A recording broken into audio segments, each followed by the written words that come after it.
So welcome back to another episode of Crit2Cat1. Today we're back at Hillingdon. This is a race from the summer, but it's actually now a Cat3 race rather than a Cat4 race. It's the second one of these that I've done, but the first one, because the race length is longer, it's now 50 minutes rather than 40 minutes, my GoPro died before it got to the end, so it missed the finish, so there wasn't really that much to show. So I'm showing this one instead. But yeah, everything's pretty much the same. The only difference is that sometimes we get asked to take a shortcut lap.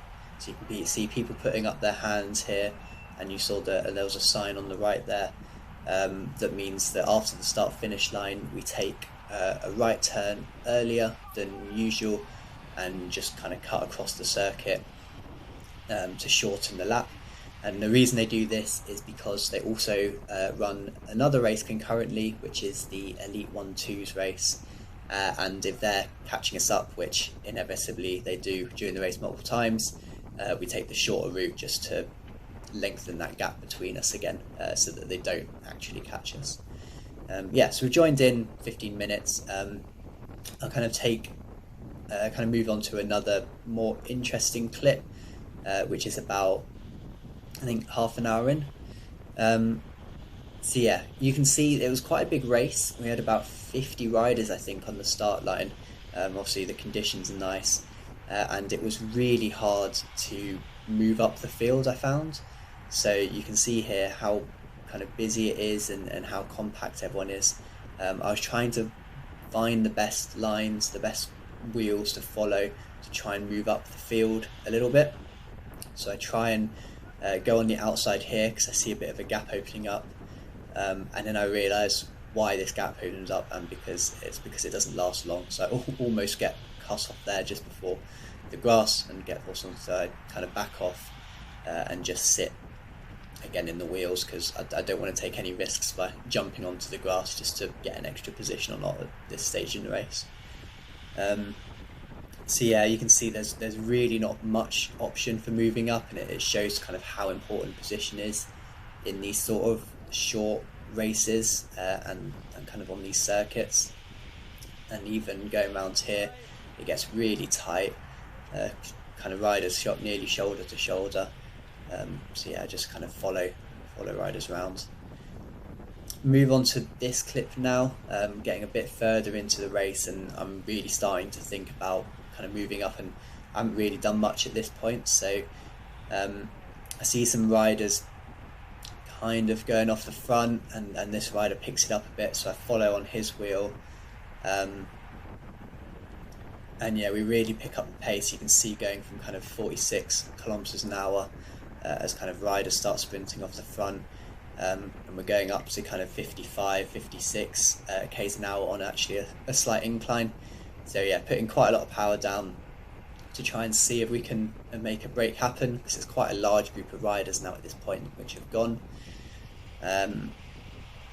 Yeah, unfortunately, because this is the technical bit, you can't really put too much speed down because you've got to ease off slightly to go around these bends. But yeah, we've got a little bit of a gap at this point.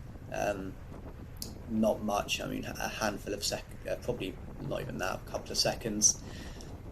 But I try and push on a little bit to this guy's wheel in the pink. So this is Tom, who I have met a couple of times through the races, and I know that he's a strong rider, so I try and stay on his wheel as he pushes up this hill.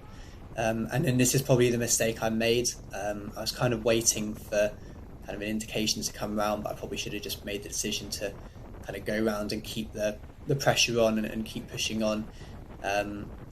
But by this point, people have, I think, turned round, looked back, and seen that the pack has pretty much caught us up again, and people are easing off and letting them kind of fully catch up to us.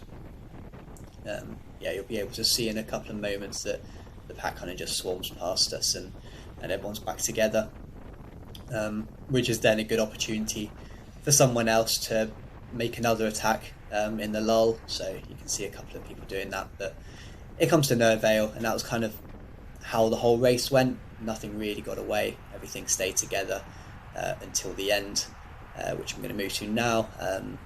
with just 1 lap to go, we're here. And yeah, so we passed the bell, and I'm actually pretty far back, and I didn't actually see the 3 or 2 laps to go.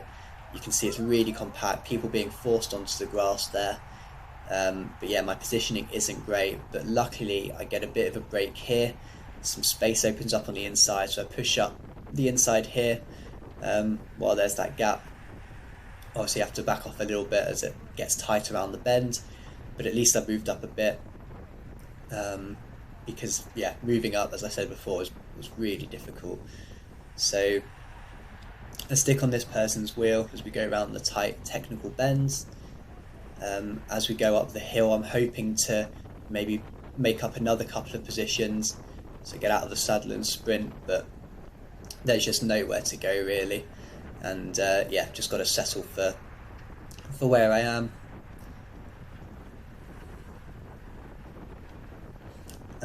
As we push on a bit, I try and move out to to the right hand side here, just thinking that maybe we can go round the field, but unfortunately we get a bit caught out by a rider going slow. I'm not sure they had a mechanical or what issue they had, but I have to go out round them, push on to try and get into the gap in front of me, and I get quite lucky on the inside here, so there's quite a lot of space opens up and I manage to push through, but kind of pushing into the wind here, so I'm using quite a lot of energy already.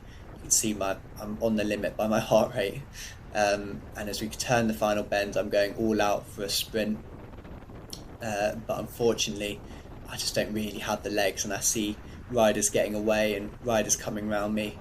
Yeah, at high speed, they're right on the edge of the track, and unfortunately I kind of don't really make much in the sprint, but I still managed to finish 10th, which is my first points, 1 point in Cat3.